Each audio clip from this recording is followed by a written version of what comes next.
If you wake up feeling tired, need caffeine, or feel a subtle underlying anxiety throughout the day, this episode is for you. By the end of this episode, you're gonna have 3 tangible takeaways to know how to eat for energy and not anxiety. Okay, so point number 1 is all about balancing your blood sugar. So just think about this. Balanced blood sugar equals a balanced mood, which means energy and not anxiety. So your blood sugar is impacted based on what you're eating, and different types of foods impact your blood sugar differently. For example, if you eat carbs, they're gonna have a higher spike on your blood sugar than eating protein or fat. And so what you eat in the morning especially really sets the tone for your day. That's why people are eating bagels for breakfast or croissants. They may be feeling like all over the place, anxious the rest of the day, hungry, reaching for more food, hungry an hour later. That's because their blood sugar is on a roller coaster. So it's super important to eat for your blood sugar. We have a PEACE method, which means that you're eating protein, fiber, which is produce, and fat. And the combination of these macronutrients together creates a really balanced blood sugar. So for example, I know a lot of girls who love to eat oatmeal for breakfast. I've been there too.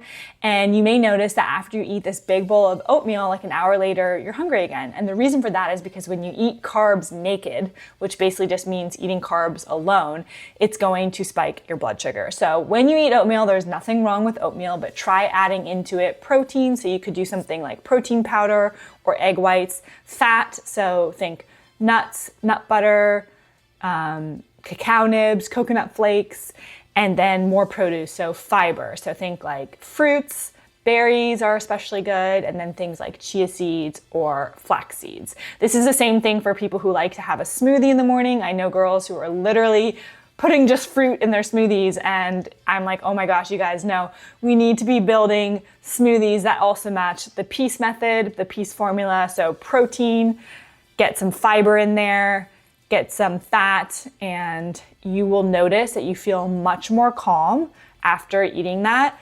You're also gonna feel full for a lot longer, and you're gonna be energized for the rest of the day. I think also really key on this one is just recognizing that your food does have an impact on how you feel. So pay attention throughout the day when you eat something and see if your energy dips, it makes you feel nourished and energized, or kind of flat. And just pay attention also to your mood. When you eat more sugar, do you recognize that you're more anxious? All these things are good to learn how your body actually works and what's going to work best for you within this framework. Yeah, it's so true. And then there's some other things, for example, like having coffee on an empty stomach without food in the morning. That can also really mess up your blood sugar because it spikes your cortisol, and food really helps to just keep your blood sugar more balanced. So I always say, I still struggle with this one, but a tip that I've had, like if you don't want to eat in the morning but you want to have coffee, is I add homemade nut milk into it, which is it's a lot richer and more caloric and more fatty than like the store-bought ones where they literally strip all the fat and it's essentially just water. I also add like collagen, so I'm getting protein and fat with my coffee. I also am a huge proponent of Brazil nuts because they are packed with selenium, which is a nutrient that's really good for female hormones. So I have all that in the morning before my coffee because I'm not huge on eating breakfast early, but you could also try having like 2 hard-boiled eggs, a piece of fruit, something like that, to sort of blunt the effect of caffeine. And then one other thing when it comes to balancing your blood sugar is eating consistently every 3 to 4 hours throughout the day. I know some people go huge stretches without eating food, like 8 hours, and I don't think they realize that that can actually throw their blood sugar off. Like when you go too long without nourishing yourself, your blood sugar can start to dip, and that's when you may have like a crash in the afternoon. So not only is it important to watch what you're eating, but to eat regularly throughout the day. I think too with that one, when you have that crash, it often leaves you in this state of reaching for something that you wouldn't necessarily reach for if you were making a choice from a very balanced, calm state. Or it's that feeling if you haven't eaten since breakfast and it's dinner time and you want something fast, right? It's consistency over time that's ultimately going to enable you to have good habits that make you feel energized. And it's not this yo-yo up and down, trying things, thinking this doesn't work, going back to that. And, showing your body that it's safe by consistently eating will massively impact your anxiety.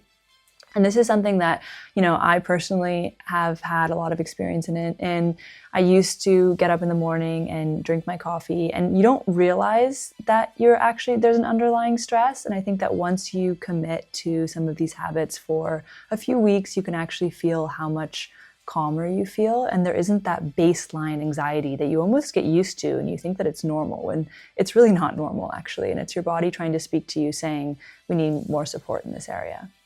So true. That was point number 2, right? It was consistency, not just in terms of eating consistently every few hours, but also trying to eat your meals around the same time every day. That's a huge one that I've started to incorporate over the years. I used to just eat kind of like whenever.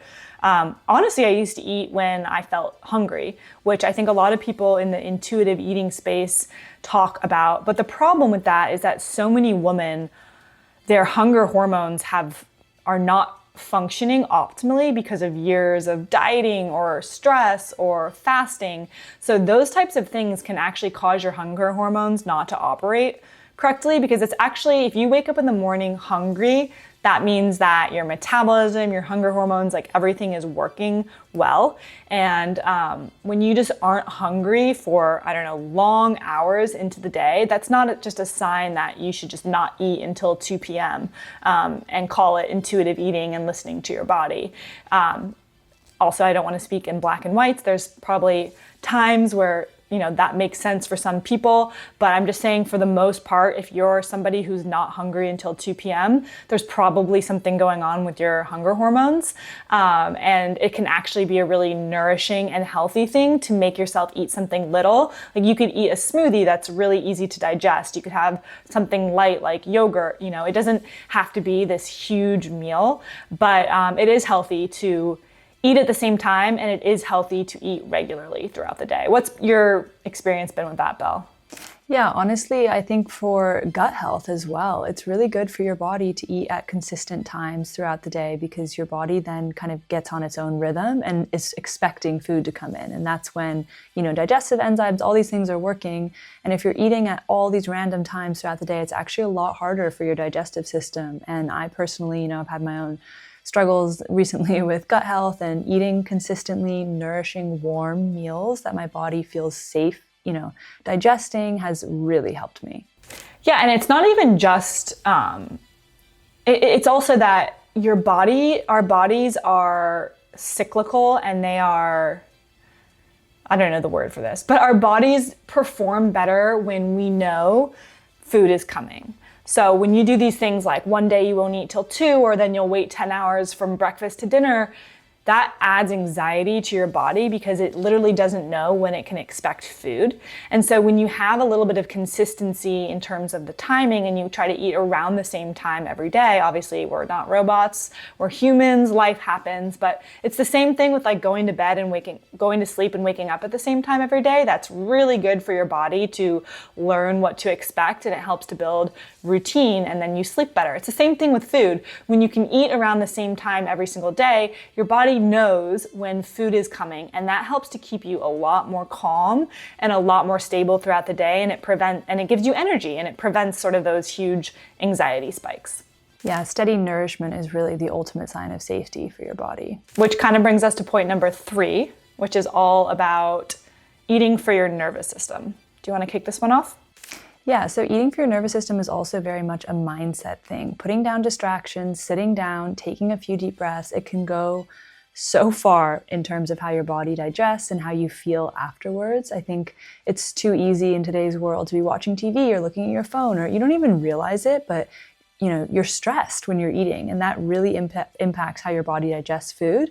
I've even noticed that even if I had such a habit of eating way too quickly, and I had to really practice slowing down, taking a few deep breaths. And it feels kind of awkward in the beginning, if I'm being totally honest. Like there's this urgency to rush through. And I think having a sense of community too can be really, really beneficial. And just, there has to be a ritual around it, and preparing your food with love, all these things that seem kind of silly can make a huge impact and allow your body to actually absorb the nutrients from the food that you're eating.